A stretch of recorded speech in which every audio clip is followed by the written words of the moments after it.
So I will scan with the whole system. It's the whole system. The system I use in our department. We have two 500 department.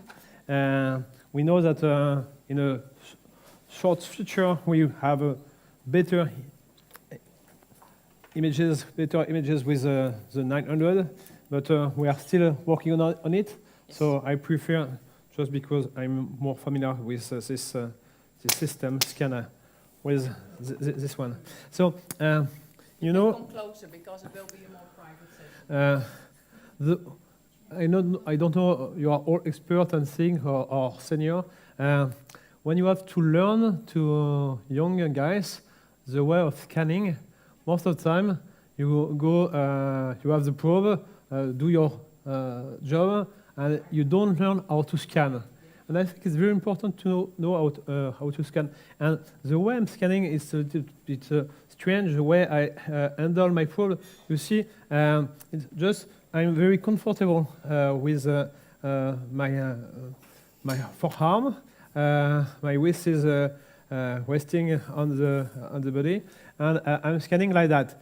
And you say, I just put my probe, but you see, which is interesting. I'm exactly in the good plane. It's not that I know the patient, but I try to do that every time, and I will scan. You see, it's like a CT scan. All is completely rigid, and I can go from here to there, like a CT scan. With these fingers, I will just have to do that, and I'm sure that I am orthogonal. You see?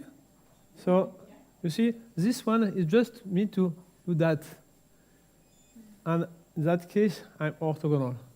So you have your own way of handling the probe, but this is very comfortable to scan like that. Yep. When we begin, when a new resident arrive, they scan like this. They cannot find the plane. They go there, and at the end you have a pain in the shoulder. Why? Relax. We stay like that, and like a CT scan, we go from up downwards. We have to turn this. We do that, and you see, it seems to be very simple. You see the nose, the lip. You do that, and you can do everything like this. You can do the neck, the thyroid. You go the heart. And all is like this. And this is, for me, I have some people coming from Finland or Norway just to give the guidelines how to scan the brain. And I think it's important to have the landmarks. But before having the good landmarks, the most important thing is to be sure that the way of scanning is reproducible. How do you say? Reproducible. Thank you. Thank you for having me. It's the end of the Congress. And so you have this, and this like the wall of a house. You have one hole here, one hole here, and you want to make the roof of the house. One here, and here. For sure, it's here. So if it's here, or here, that means the sagittal plane will be here. And if all is rigid in your hand, this, and maybe the bee has turned a little bit. We'll discuss about that. So this is this translation, rotation, and also the fact that I like to have the midline always perpendicular to the ultrasound beam. In that case, you have the tilting movement just to put here the images in a good way. When you are like this, the first thing I want to know if the gestational age or the maturation of the brain is consistent with the maturation of the brain is consistent with the gestation age. So for that, you know that we have some landmarks. You know the CSP, which is here. You know also this. I will try to do. Sorry. No, it's okay. It should be like this. You see there is a triangle here. You see this triangle? This is the ambience cisterna. It's subarachnoid spaces in between the internal border of the parieto-occipital lobe on one side and the internal border of the other side. If you have this triangle, you are sure that you are really perpendicular and the two vaults are equidistant to the midline. Because if you are not equidistant, this will be asymmetric. This is perfectly symmetric, so you are sure you are on the good incidence. You have some line here, and this line, this is the internal vein. You know there is two internal veins joining with the straight sinus after that. So this is the internal vein. So you can do that at different level. Here you are on the level of the CSP at this, here.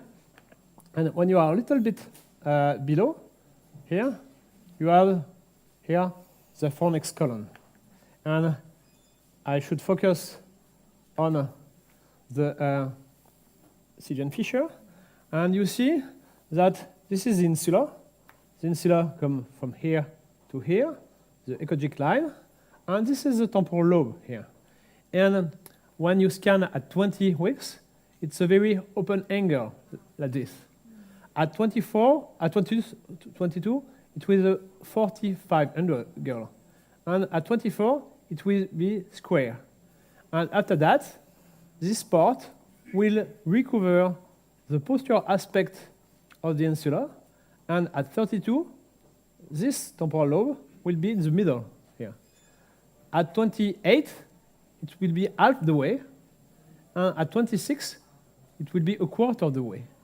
And between 26 and 28, in fact, you have a sulcus here, which appears, which is the supratemporal sulcus. And there is an infratemporal sulcus here, which appears around 30 weeks. So you will find all these landmarks. I did some editorial in the White Journal. One was published in July 2015 about how to elucidate isolated ventriculomegaly. And you have all these landmarks according to gestational age in the publication. So here you see it's square, like this.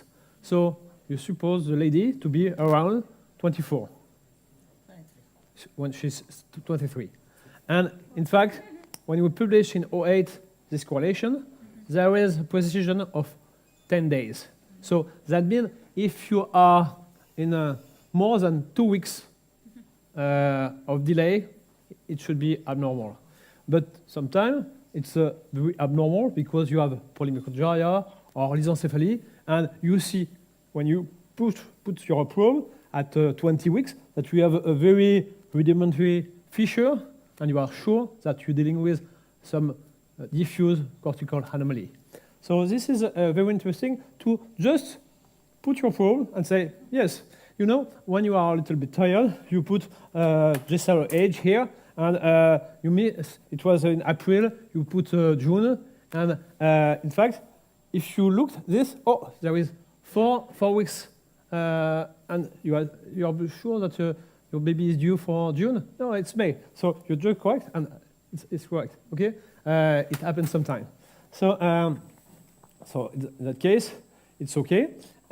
You can, if it's a mother, she was not aware that she was pregnant, so you have to have an idea of when the baby is due.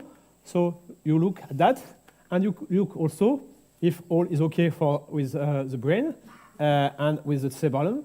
You can look also to the TCD. So she told me she's around 23, so we expected a TCD of 24. I will say maybe it's more 25. So we have just to see what it is. Okay, this is the real life here. Zip. Yes, you are right. Between 24 and 25. So, okay. So this is interesting to begin with. So just after age, consistent with the maturation of the brain. For that, when we published a paper in 2008, we have taken as a anterior landmarks the fornix column. Why? Because in fact, the Seeland fissure is like a triangle like that. So if you have too high, in fact, the expression of the difference here is better if you are a little bit lower. It's why it's more comfortable and more reproducible to be a little bit lower, and you choose the fornix column. And the fornix column, it's a very small anatomic structure, or the CSP, it's larger. So depending on the way you're scanning, you will change the shape of the Seeland fissure. So with this anatomic landmarks, with this ambient cisterna, you have a very accurate plane, and I think it's good to begin your scan with that. You have to be sure that all is okay with the midline.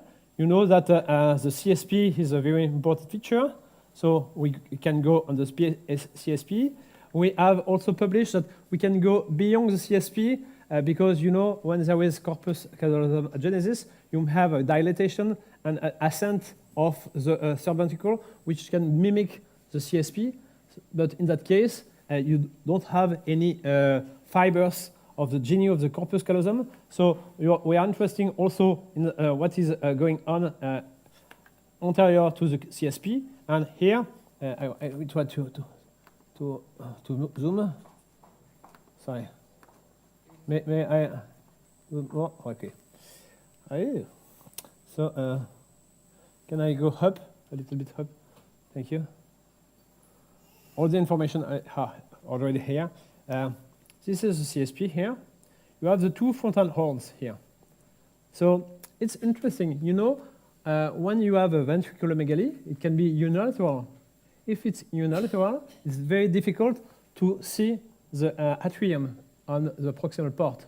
But if you look at the symmetry of the frontal horn, you may have some information about any dilatation involving the lateral ventricle.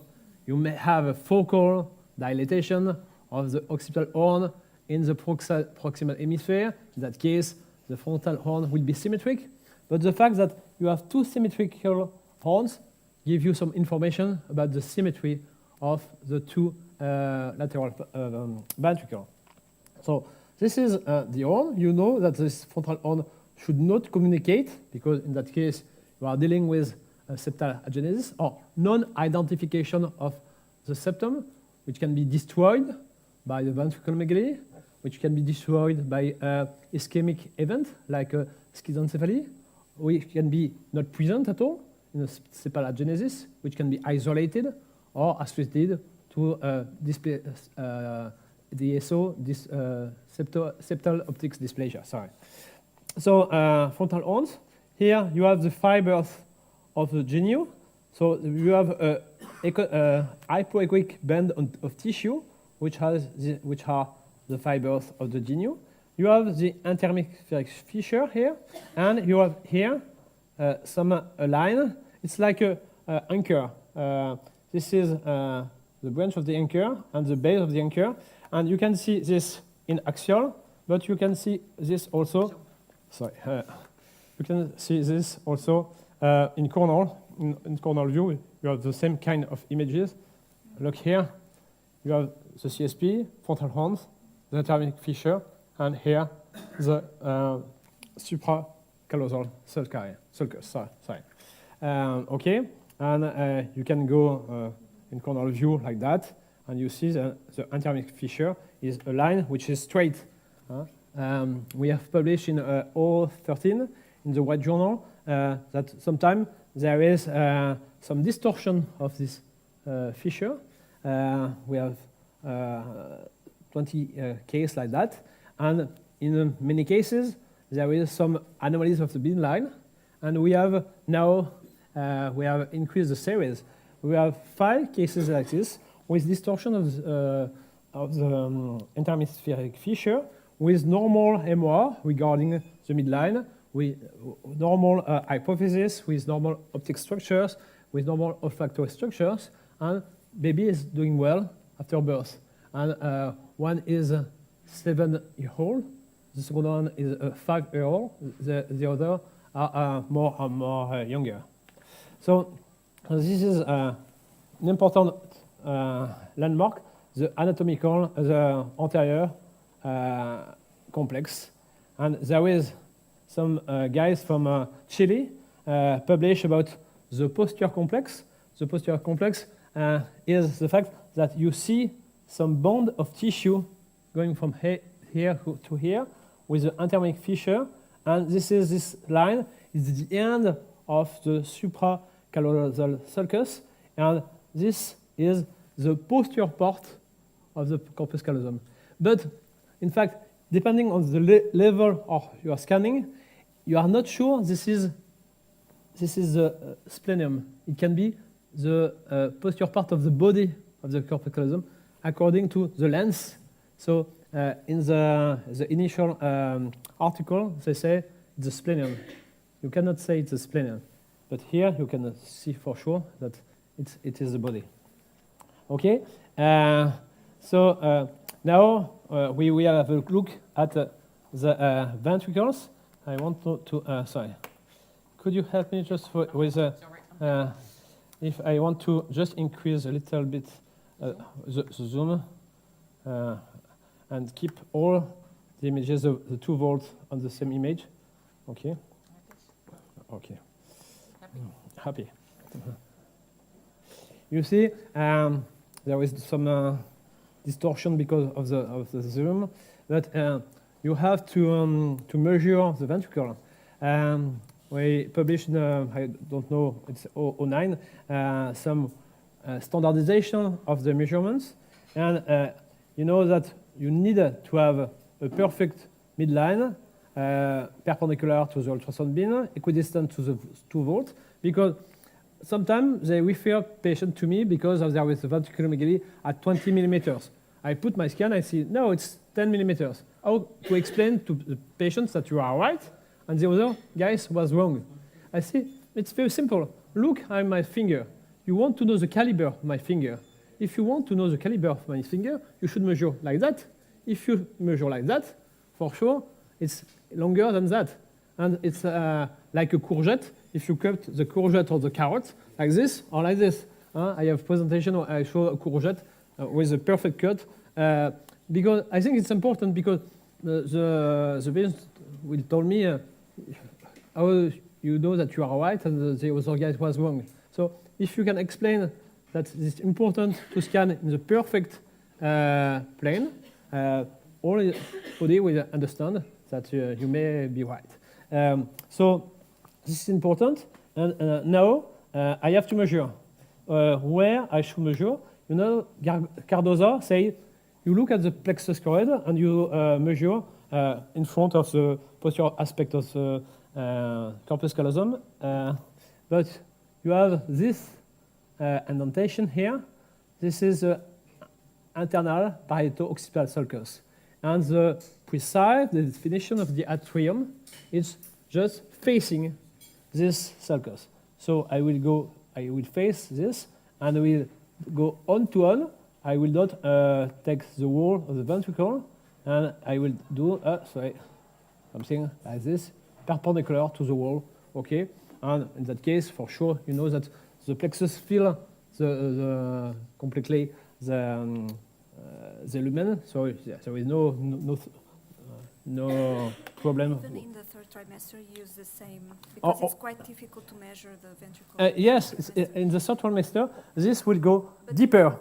It will Yes. get and it will be deeper, and it seems that it's continue with another sulcus, which is a calcareous fissure.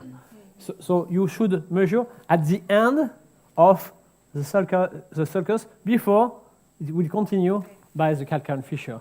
Okay, and it's very important in the third trimester because in the third trimester you may have some ballonisation of the posterior part of the horn, the occipital horn. So in that case, you may have Overestimate. a fair estimation of the ventriculomegaly. And it's the main, in fact, drawback of measuring in a coronal plane, because when you measure like that, you see, it's difficult to be sure. You may say, oh, it's here, but it's not very easy to find the correct plane and the correct landmarks. So it's easier to scan like that. Okay. So this is okay for the ventricle. When there is a ventriculomegaly isolated, you should look at the ventricular wall, which is smooth here. You should look at the periventricular area to look for a halo, which should be suggestive of CMV infection or migration disorders like in lissencephaly. You should look at the lumen here, and you know that you may have something in the proximal hemisphere, and you want to know what the parenchyma look like in the proximal hemisphere. In such a case, in fact, you can see the proximal hemisphere doing this and this after. Sorry, I will try to. It was the opposite. And you see here, you see the proximal hemisphere. So I was like this, and I just do that, and that. So and after you can turn to see the occipital, more the temporal lobes, more the frontal lobes. You see, up, and here you see the temporal.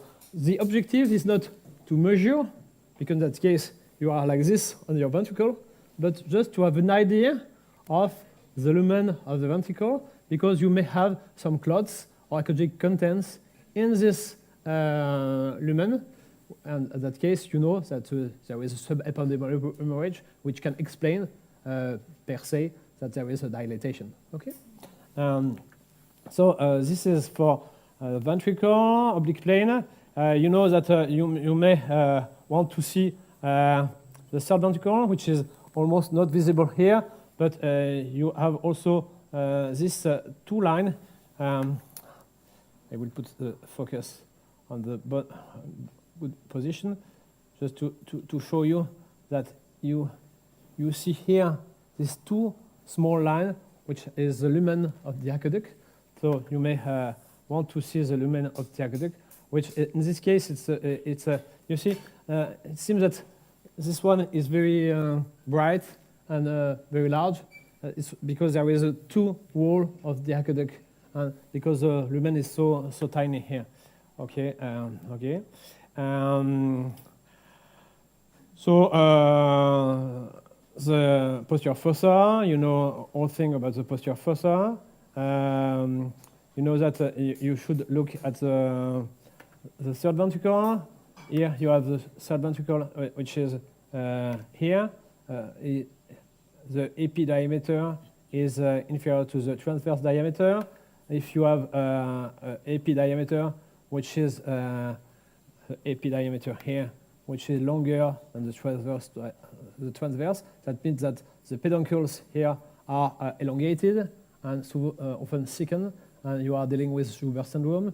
So it's very interesting to have a look at the and when you are teaching to students, it's interesting to say some words about the ventricle. I don't like very much index and all this length, but if you can have the good idea about it's too long or it's simpler, you know that we should have an idea. I know that some people don't use the other hand. I use the other hand to push the baby. Can you please show us the cerebellar peduncle? Okay, I will answer the question. In that case, you see perfectly what was shown by the team of Chile, the fact that in the sagittal plane, you can appreciate here, that is the tectum, and this the aqueduct. You see, the aqueduct is perfectly seen, visible in the sagittal plane. And you asked me about the peduncle.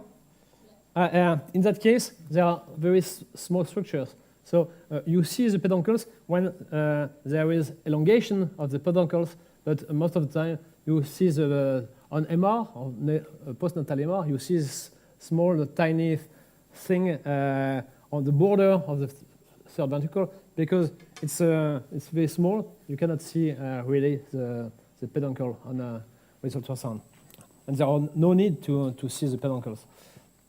So I don't. Maybe I should. I have a shuttle in 10 minutes, or I have 5 minutes more. So here, you see, when you are here, you are not dealing with the vermis, because the vermis is more echogenic. Here, for sure, it's the vermis. Here, it's not the vermis. You see the difference?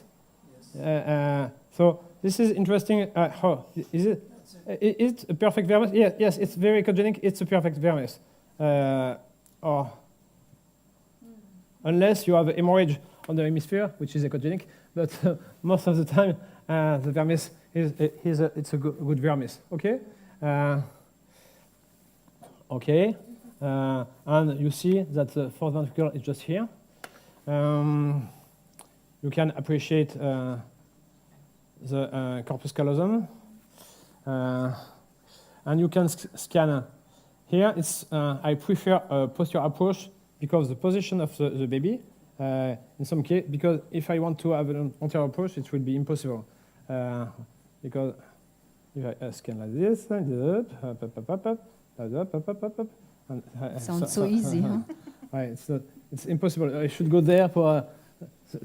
If if you think that the two walls of the house is here and you are here, you should not change the angle, because if you have one hole here and the roof is here, keep the roof here, because if you do this, the roof is is not horizontal; it's oblique. So see, if you keep the roof here, it could be here, here, here, here, here, here, here, here. This is, in fact, when you scan in a sort of a rigid way, it's very easy to find the good plane. I would say that you can improve a lot by being very cautious in the way of scanning. Even if you are an expert, each time I have some trouble to understand images, I say, oh, I am scanning on a good way, or should I improve the way of my scan? And thank you for your attention. Thank you very much.